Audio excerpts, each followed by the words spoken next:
வணக்கம் நண்பர்களே. சதாசிவ பிரம்மம் யூடியூப் சேனல் உங்களை அன்போடு வணங்கி வரவேற்கிறோம். இன்னைக்கு நம்ம யூடியூப் சேனல்ல ஜோதிடத்துல ஒரு பாடமா ஒரு சப்ஜெக்டை நம்ம பார்க்க போறோம். அது என்ன சப்ஜெக்ட் அப்படின்னு பார்த்தோம்னா, கேதுவும் கர்மாவும்.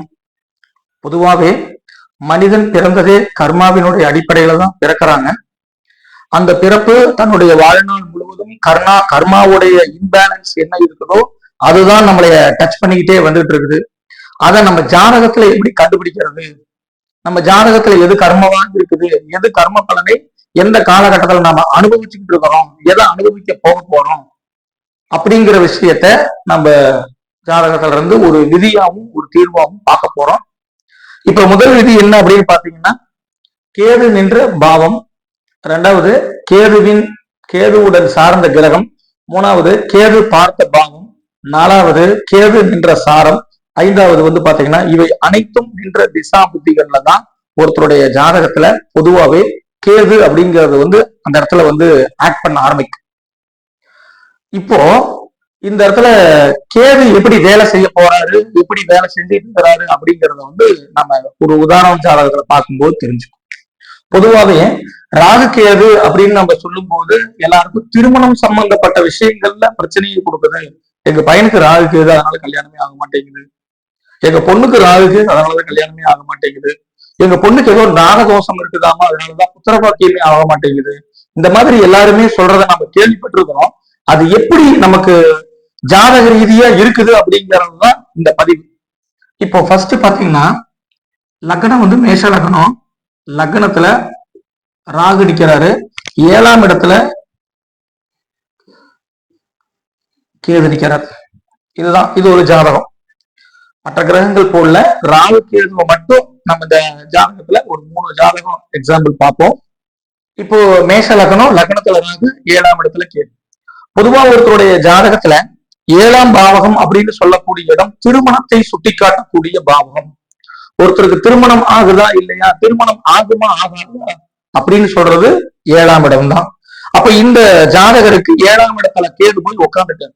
அப்ப 7ஆம் இடத்துல கேது உட்கார்ந்ததுனால இந்த ஜாதகருக்கு திருமணம் ஆகிறது தாமதமாகும். முதல் விதி. 2, இந்த ஜாதகருக்கு முதல்ல திருமணம் ஆகல அப்படின்னு ஃபீல் பண்ணுவார். அதுக்கு அடுத்தது திருமணம் ஆயிடுச்சேன்னு ஃபீல் பண்ணுவார். முதல்ல கல்யாணம் ஆகலைன்னு ரொம்ப வருத்தப்பட்டுக்கிட்டே இருப்பாரு. கல்யாணம் ஆனதுக்கு பின்னாடி எனக்கு கல்யாணம் ஆயிடுச்சே, கல்யாணம் இப்படி ஆயிடுச்சே அப்படின்னு சொல்லி 2வது வருத்தப்படுவார். அப்போ இந்த ஜாதகருக்கு கேது 7ஆம் பாவகத்துல நின்று தன்னுடைய கர்மாவை என்ன பண்ணுது, இவருக்கு டிஸ்ட்ரிபியூட் பண்ணுது. அப்ப இந்த கர்மாவை இந்த ஜாதகர் மனைவியின் மூலமாகத்தான் அனுபவிச்சாகணும், நண்பர்கள் மூலமாகத்தான் இந்த ஜாதகர் அனுபவிச்சாகணும் அப்படிங்கிறது இந்த ஜாதகருக்கு விதி. அப்ப இந்த ஜாதகருக்கு மனைவி பேச்ச இவர் கேட்டாருன்னா வாழ்க்கையில் வெற்றி அடைவார். 1. 2, இந்த ஜாதகருக்கு நண்பர்கள் சரியா அமைய மாட்டாங்க. நண்பர்கள் அமையாத இருக்காது ஒரு நல்ல விஷயம்னு சொல்லலாம், இன்னொரு கெட்ட விஷயம்னு சொல்லலாம். அப்போ கேது அப்படின்னு சொல்றதுனால இந்த ஜாதகருக்கு ஆன்மீகம் சார்ந்த நண்பர்களா இல்ல வயதானவங்களா இருந்தாங்க அப்படின்னாங்க இந்த ஜாதகருக்கு வெற்றியை கொடுக்கும். இதுதான் இதோடைய கர்மா. அப்ப 2 விஷயத்த சொல்லி வச்சு, அப்போ 3வது இதே மேஷ லக்னம், இந்த ஜாதகருக்கு கேது பார்க்கக்கூடிய முதல் கேது நின்ற பாவகத்துக்கு சொல்லியாச்சு. இப்ப இதே கேது ஒரு 5ஆம் பாவகத்துக்கு போய் நிக்கிறாரு அப்படின்னு எடுத்துக்கிட்டோம்னா கூட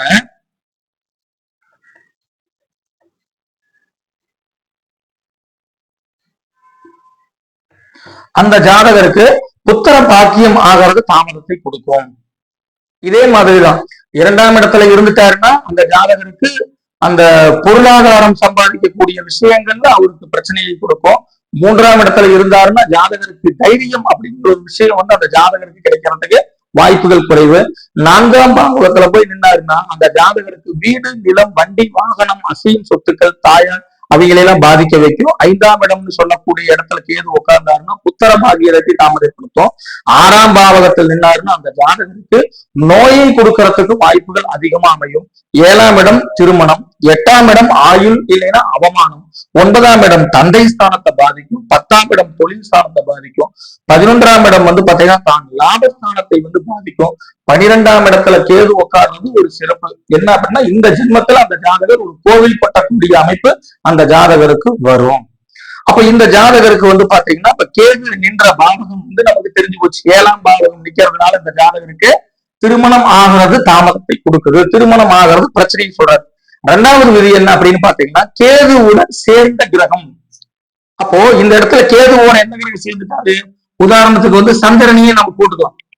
அப்ப இந்த லக்னத்துக்கு மேஷ லக்னத்துக்கு சந்திரன் 4 அப்ப 4 போய் கேதுவோட சேரும் போது இந்த ஜாதகருடைய கர்மாவை என்ன மாறுது, கேதுவுடன் சேர்ந்த கிரகம் சந்திரன் அப்படிங்கிறது தாயார். இந்த ஜாதகருடைய தாயாருடைய வாழ்க்கை வந்து பாதிக்கும், அவையுடைய திருமண வாழ்க்கை. இந்த குழந்தை பிறந்துடுறாரு, பிறந்த உடனே அப்பா அம்மாவுக்கு ஏதாவது கருத்து வேறுபாடோ இல்ல பிரிவினையோ ஏற்படுத்துறதுக்கு வாய்ப்புகளை கொடுக்கும். இல்ல இந்த ஜாதகரால் வந்து நிலம் வாங்குறதோ இல்ல வீடு கட்டுறதோ இல்ல வண்டி வாகனங்கள் ஏதாவது வாங்குறதோ வாய்ப்புகள் அதிகமா கிடைக்கிறதுக்கு வாய்ப்புகள் குறைவு. அதுக்கு அடுத்தது இந்த ஜாதகர் ஒரு சுகமான மனநிலையில இருக்கிறதுக்கும் வாய்ப்புகள் குறைவு. அப்ப இந்த ஜாதகர் என்ன செய்யணும், அம்மன் கோவில்ல இருக்கக்கூடிய வழிபாடு, அம்மனை வழிபாடு செய்யும் போது இதோடைய கர்மா வந்து மாறுது. அப்ப இப்படியே 9 கிரகத்துக்கும் 9 12 பாவங்களுக்கும் நம்ம எடுத்துக்கிறோம். அடுத்தது 3வது கேது பார்த்த பாவம். அப்ப இந்த இடத்துல கேது வந்து என்ன பண்றாருன்னா 3ஆம் பார்வை, கேது அடுத்தது வந்து பாத்தீங்கன்னா 11ஆம் பார்வை. இந்த இடத்த பாக்குறாரு 3, 11. எல்லா கிரகமும் வந்து பாத்தீங்கன்னா கிளாக் சைடு சுத்தும், கேது மட்டும் பாத்தீங்கன்னா ஆன்டி கிளாக் சைடு சுத்தும், ராகுவும் கேதுவும். அப்ப இது 3வது பார்வை, இது 11வது பார்வை. இது பார்வை 3, இங்க பாத்தீங்கன்னா பார்வை 11. அப்போ இந்த மேஷ லக்னத்துல பிறந்து 7ஆம் இடத்துல கேது இருக்குது அப்படிங்கிறதுனால இந்த ஜாதகருக்கு முதல் விதி திருமண வாழ்க்கையை பாதிக்குது. 4ஆம் இடத்துல சந்திரன் போய் உட்கார்ந்து இருக்கிறதுனால தாயாருடைய வாழ்க்கையை பாதிக்குது. அடுத்தது இந்த ஜாதகருக்கு 5ஆம் பாவகத்தை கேது பகவான் பார்க்கறதுனால கேது பார்த்த பாவம் புத்திர பாக்கியத்தை தாமதப்படுத்துது. கேது நின்றாலும் சரி பார்த்தாலும் சரி அந்த பாவகத்தை தாமதத்தையும் அந்த ஜாதகருக்கு ஒரு கர்மாவையும் கொடுக்கும். சப்போஸ் கேதுவே பார்க்குது, குழந்தை பாக்கியம் அடைஞ்சிருக்காரு, அவருக்கு என்ன நடக்கும், என் பையன் என் பிள்ளைங்க எல்லாம் சொல்ற பேச்சு கேட்கறதே இல்லை, நாம எதுவுமே அவங்க கிட்ட சொல்றதே இல்லை, அந்த விஷயத்தை கொடுக்கும். அடுத்தது கேது என்ன பண்றாரு, 11ஆம் பார்வையால் தனது 9வது பாவகத்தை பார்க்கிறார். அப்ப இந்த மேஷ லக்னத்துக்கு இது 9வது வீடு, 11வது பார்வையில் இந்த இடத்துல பாக்குறதுனால தந்தை மகனுக்கு கருத்து வேறுபாடை உருவாக்கும். அப்ப கேது என்ன கர்மாவை கொடுக்கிறாருன்னு பாத்தீங்கன்னா 9ஆம் இடம் அப்படிங்கிறது கோவில். அப்ப இந்த ஜாதகர் கோவில், ஆன்மீகம், வழிபாடு, பூஜை, புனஸ்காரம் அப்படிங்கிற விஷயத்துலதான் அந்த கேது கர்மாவை அழிச்சுட்டு போகும். அப்போ இது வரைக்கும் பாத்தீங்கன்னா 3 விதிகள், கேது நின்ற பாவம், கேதுவுடன் சேர்ந்த கிரகம், கேது பார்த்த பாவம், அடுத்தது கேது நின்ற சாரம். இப்ப 3வது விதி முடிச்சு 4வது விதிக்குள்ள வரோம், கேது நின்ற சாரம். இப்ப உதாரணத்துக்கு பாத்தீங்கன்னா இதே மேஷ லக்னம், இதே மேஷ லக்னம், மேஷ லக்னத்துல இங்க வந்து சனி இருக்கிறார், நின்ற நட்சத்திரம் வந்து பாத்தீங்கன்னா மூலம், கேதுடைய காலில் நின்றார்.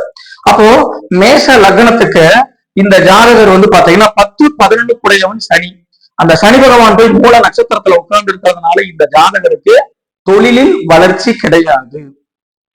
2வது இந்த ஜாதகருக்கு 11ஆம் பாவம் அப்படிங்கிறதுனால தொழிலால் அந்த ஜாதகருக்கு லாபமும் இல்லை.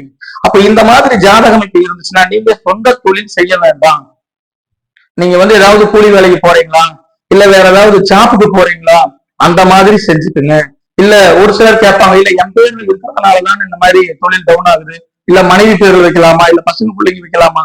குடும்பத்துல கேது ஒருத்தருக்கு, அதாவது சனி ஒருத்தருக்கு கேதுடைய சாரத்தில் போயிட்டா அந்த குடும்பத்துல இருக்கிற அத்தனை பேருக்குமே அந்த கேதுனுடைய டிஎன்ஏ எல்லாருக்கும் பாஸ் ஆகிட்டே தான். அப்போ இதெல்லாம் எந்த இடத்துல வரும், கேது திசை கேது புத்தி, இல்ல சனி திசை கேது புத்தி, இல்ல சனி திசை சனி புத்தி, இந்த இடத்துல இது வேலை செய்ய ஆரம்பிச்சிடும். அப்போ இதற்கு பரிகாரம் என்ன அப்படின்னு பாத்தீங்கன்னா, இப்போ முதல் விதி எடுத்துக்குவோம், லக்னத்துக்கு 7ஆம் இடத்துல கேது நிக்கிறார் அப்படின்னா இந்த ஜாதகர் வந்து என்ன பண்ணும், கேதுவுக்கு வீடு கொடுத்த கிரகம் எது, சுக்கிரன். அவர் நீசமாகக்கூடிய இடம் எது அப்படின்னு பாத்தீங்கன்னா இந்த ஜாதகருக்கு சுக்கிரன் கண்ணியில தான் நீச்சமாகிறார். அப்ப கண்ணியில நீச்சமாகிறதுனால 6வது இடம் அப்படிங்கிறதுனால இந்த ஜாதகர் வாழ்நாள் முழுவதும் கடன் வாங்கிக்கிட்டே இருக்கணும், வட்டி கட்டிக்கிட்டே இருக்கணும். அப்படி இருந்தா இந்த கேது கிட்ட இருந்து தப்பிக்க முடியும். இதுதான் அதுக்கு பரிகாரம். சப்போஸ் நீங்க கடன் வாங்கல, எனக்கு கடன் வாங்குறதுக்கெல்லாம் எனக்கு பிடிக்கல அப்படின்னா இந்த ஜாதகர் நோயாளியா மாறிடுவாரு. நோயாளியா மாறி ஹாஸ்பிட்டலுக்கும் வீட்டுக்கும் நடந்துகிட்டே இருப்பாரு, மாத்திரை மருந்து சாப்பிட்டுக்கிட்டே இருப்பாரு. இதுதான் இந்த கேது கொடுக்கக்கூடிய கர்மா. அப்ப 6ஆம் பாவகம் அப்படிங்கறத எடுத்துக்கிட்டீங்கன்னா அம்மா 4ஆம் பாவகம், அடுத்தது வந்து பாத்தீங்கன்னா அம்மாவுடைய தங்கச்சி சித்தி. அப்ப இந்த ஜாதகர் வந்து அடிக்கடி சித்தி வீட்டுக்கு போகிறது, சித்தி வீட்டுல போய் ஏதாவது சாப்பிடுறது, சித்தி வீட்டுக்கு ஏதாவது நம்ம வாங்கி கொடுக்கறது, இதை நாம செஞ்சுக்கிட்டு வந்தோம்னாலும் நமக்கு அந்த பாக்கியத்தை கொடுக்கும். இல்ல 6ஆம் இடம் அப்படிங்கிறது சேவை. அப்ப சேவை அப்படிங்கறதுனால இந்த ஜாதகர் ஏதாவது பாத்தீங்கன்னா அன்னதான கூடம் வச்சு மக்களுக்கு ஏதாவது சேவை செய்யறது, இல்ல மக்களுக்கு பொது காரியங்கள் ஏதாவது சேவை செய்யறது, ஏழை எளிய மக்களுக்கு வந்து ஏதாவது நம்ம சேவை செய்யறது, படிப்பில்லாதவங்களுக்கு. ஏன்னா புதனுடைய வீடு அப்படிங்கிறதுனால படிக்கக்கூடிய குழந்தைகளுக்கு வந்து பாத்தீங்கன்னா படிக்கக்கூடிய நோட்டு, பேனா, பென்சில், புக்கு, இல்ல college fees, school fees, bag, இந்த மாதிரி ஏதாவது ஒண்ணு வாங்கி கொடுக்கறது, இதையெல்லாம் செஞ்சுக்கிட்டு வந்தோம் அப்படின்னா இந்த கேதுவனுடைய பிடியில் இருந்து நாம விலக முடியும். பொதுவா ஒருத்தருடைய ஜாதகத்தை நாம பார்க்கும்போது கேதுவை பார்த்து பலன் சொல்லணும். அப்ப பாம்பை பார்த்து பலன் சொல், பாம்பை பிடித்து பலன் சொல். ஒருத்தருடைய ஜாதகர் வர்றாங்க, வந்த உடனே கேது 7ஆம் இடத்துல இருக்குதா, 5, 9 பார்க்குதா, அப்ப ஜாதகருக்கு வந்து புத்திர பாக்கியத்தில் தடை ஏற்படுத்தும், தந்தை மகனுக்கு கருத்து வேறுபாடு வரும் அப்படிங்கிற ஒரு விஷயத்த முதல்ல சொன்னா ஆமான்னு தான் சொல்லுவாங்க. 2வது 9ஆம் பாவகம் அப்படிங்கிறது தேடி வரும் பாவம், அதிர்ஷ்டம், பாக்கியஸ்தானம்னு சொல்றோமா. அப்ப இந்த ஜாதகருக்கு பாக்கியம், அதிர்ஷ்டம் அப்படிங்கிறது பெருசா அமையாது. வாழ்நாள் முழுசு கஷ்டப்பட்டு அப்படியே சொல்லுவார், நான் ஒரு அதிர்ஷ்டம் இல்லாத ஆளுங்க, நான் எதுக்குமே லாய்க்கு இல்லைங்க, என் கூட படிச்சவன் எல்லாம் பெரிய ஆளா போனாங்க, என் கூட படிச்சவன் எல்லாம் பெரிய ஆபீசரா இருக்கிறாங்க, நான் மட்டும் இன்னும் இப்படியே இருக்கிறேன். அது அவருடைய விதி, அது கேதுவால் இயங்குது. அப்ப இதுக்கு பரிகாரமே கேதுவுக்குண்டான அதிதெய்வமா இருக்கக்கூடிய விநாயக பெருமானை வழிபாடு செஞ்சுட்டு வந்தா அவருடைய வாழ்க்கையில் மாற்றத்தை கொடுக்கும். இல்ல கேதுவுக்குண்டான தெய்வமா இருக்கக்கூடிய சண்முகர், அதாவது பழனி மலையில் இருக்கக்கூடிய தண்டவாணி தெய்வம்னு சொல்லக்கூடிய முருகப்பெருமானை தரிசனம் செஞ்சுக்கிட்டே வந்தோம் அப்படின்னா இந்த ஜாதகருக்கு ஒரு மாற்றத்தை கொடுக்கும். இதே போல அடுத்த ஒரு பதிவுல வேற ஒரு பதிவோட வேற ஒரு விளக்கத்தோட நாம் சந்திப்போம். மீண்டும் அதுவரை நன்றி கூறி விடைபெறுகிறேன். நன்றி, வணக்கம். சதாசிவபிரமணியன்.